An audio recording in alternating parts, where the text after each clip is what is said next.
పువ్వులు, ఆకులు ఏ ఉన్నా తీసి వెంటనే చెట్లు మొదల్లో వేసేస్తానండి. ఎందుకంటే అదే ఎరువుగా తయారవుతుంది. దానికి అదే బలం, దాని ఆకులు, దాని పువ్వులు.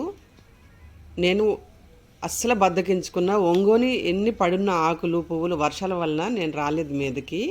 పువ్వులు కింద పడిపోయేవి. ఈరోజు పూజకి పువ్వులు తెంపుకుందాం. కొంచెం ఉదయాన్న వర్షం తగ్గింది.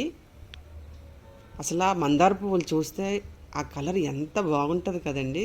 నాకైతే చాలా బాగా అనిపిస్తుంది అది చూడటానికని. మందార పువ్వులు గణేష్కి పెడతాము. ఇది మల్బరీ చెట్టు అండి. చూడండి, నేను చూపిస్తున్నాను మీకు. ఆకులు తీసేసాను కదా, ఆ కొమ్మకి పూత స్టార్ట్ అయిందండి. దీనికి ఒకసారి పూత స్టార్ట్ అయిపోయిన తర్వాత మనం ఆకులు తీసేసేయాలి. దీని మెయిన్ టిప్ ఇదే.